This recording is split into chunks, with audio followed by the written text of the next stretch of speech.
Welcome to the MLB Coast to Coast podcast brought to you by thelines.com. Coming to you from the West Coast out here. Last week of flying solo, Josh Lander, Nate Weitzer will be back. Starting next week, I believe he'll be back from his trip around the country, climbing all those mountains and hiking all over the place.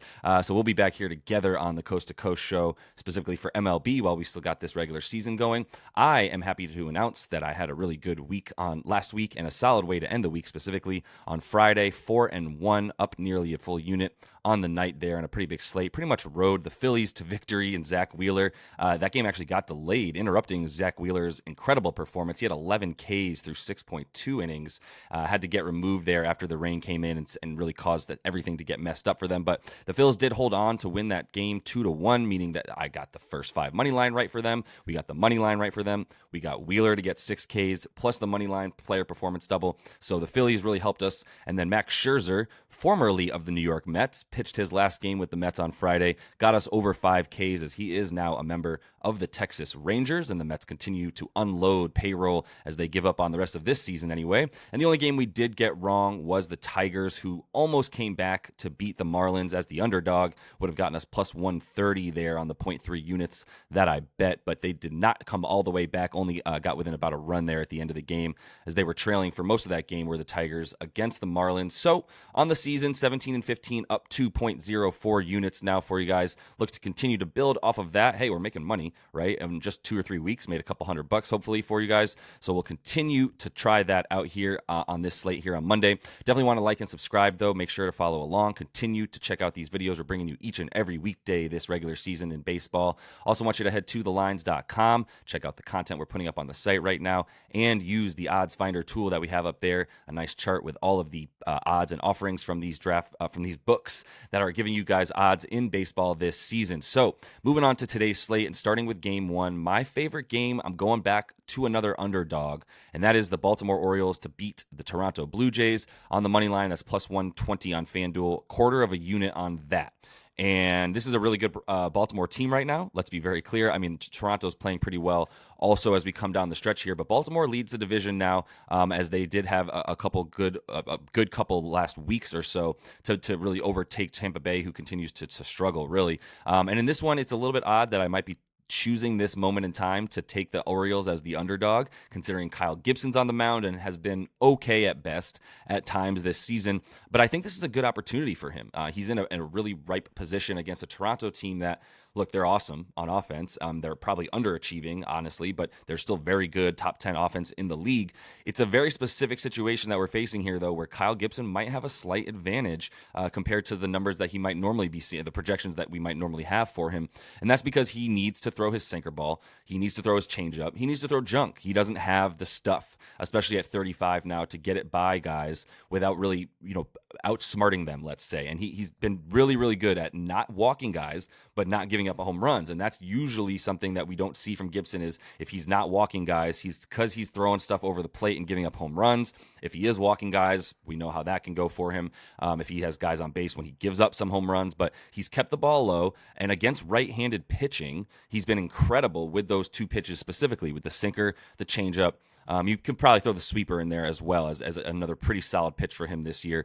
He's getting a really nice ground ball rate, about 47%. Would like to see it a little bit higher. That's probably why he's not that good this season. But the fact that he's not giving up home runs and has a decent fly ball to home run ratio rate means that I think we can feel pretty good that he's going to be able to hold his own against this Toronto offense, who, by the way, the 2 pitches that they struggle against, and it's against right-handed pitching, are the sinker and the changeup. And I think that there's some opportunity for him to get it by some of these guys. The Orioles are 32-20 on the road this season, where they are right now. They're 7-3 in their last 10 road games as well. And I think, facing Bassett here is a pretty good opportunity for them to be able to get on Bassett in this one, who's been really bad as of late, to be honest. He's had one good outing in his last roughly 7 or so. But if you look at the way that he's giving up a ton of home runs and he's giving up a ton of contact to specifically to righties, to lefties. He's been much better against righties, but this Baltimore lineup is about to throw 7 left-handed hitters at him probably in this game so that they can make sure that they get to Bassett, who has a 380 WOBA to lefties right now.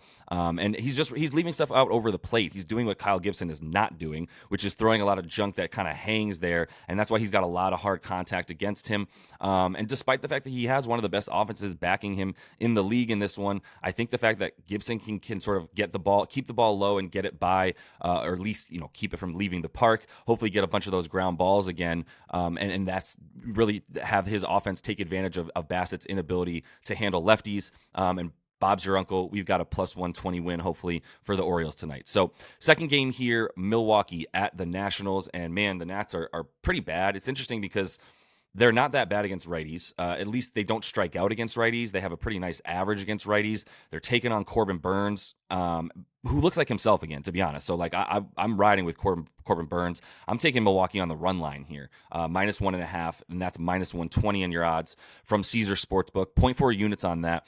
Corbin Burns, like I said, he's back. He's facing a team that maybe the Nats won't strike out too much, although they have been striking out lately, as they did to the Mets a lot of times over the past weekend when they lost 3 of 4 to the Metropolitans, striking out to guys like Verlander and Scherzer a lot. So I think there's some pretty good opportunity to ride with Corbin Burns if you want to talk about his Ks. It's a little bit high tonight, over 6.5. But this Nats team just. We're talking mostly just about the run line here and why Burns is going to get his Ks. He's going to get them to strike out and really get out. He's got a 3.46 ERA and a 1.04 WHIP. That's been even better in terms of the expected numbers for Burns over his last 3 starts. He has given up 3 runs twice in his last 5, but even if that were to be the case, I think that the Brewers, not great offense, should be fine. However, against Jake Irvin, they did get Carlos Santana and add him over the weekend, which I think was a big add as they try to really up their hitting and maintain their lead in the division over the Reds, who are hitting the tar out of the ball a lot right now. Brewers own the Reds, so I'm sure they're not too worried about it. But the point here is they're taking on Jake Irvin, and this is a very, very fadeable Jake Irvin this season. He owns a 5.4 ERA and a 1.31 WHIP in the month of July, where he's actually had 26.2 innings of work, 5 starts since a month ago.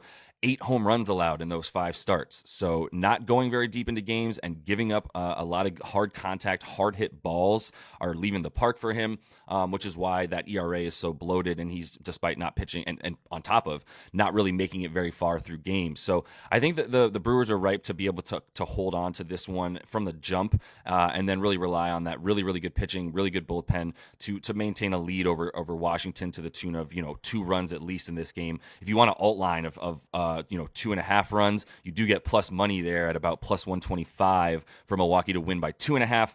Let's not get cute with it. Let's just take the minus 120. Not a bad line or return in a baseball game here for the money line for a clear favorite, in my opinion. So riding with the Brewers on that one. And finishing things off here with the Bravos, and they're taking on the Angels. And this is 2 very fun teams to talk about right now.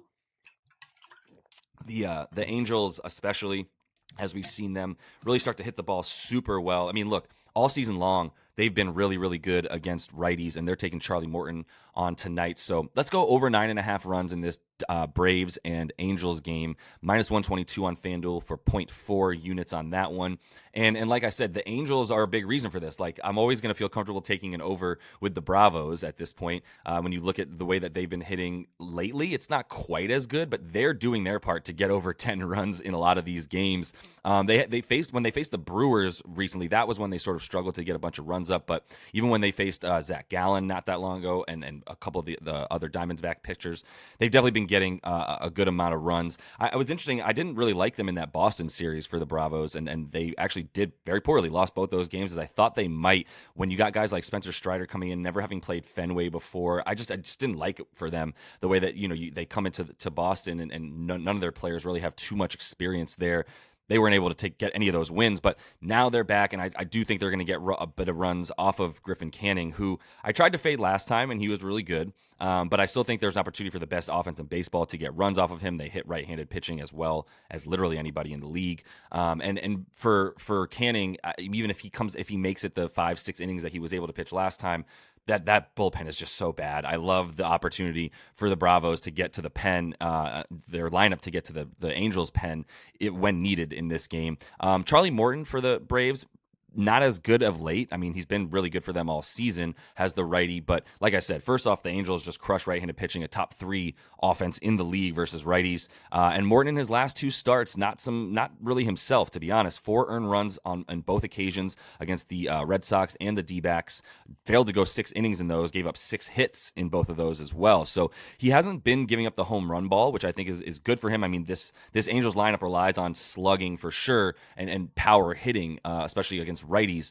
But the fact that he's given up the 6 hits, if the Angels are also moving guys around the bases with the ability to just with one swing of the bat put up 2 to 3 runs each with most of the top half of their lineup and really the top 2/3 of their lineup crushes righties. So I think there's some pretty good opportunity for them to touch up more in a little bit in this one and continue their hot streak of getting a ton of runs. If you look at the way that they've been playing in their last 10 games, they've gotten at least 7, or at least 6 runs in 6 of their last 7 games, rather. And they've been facing some bad pitching.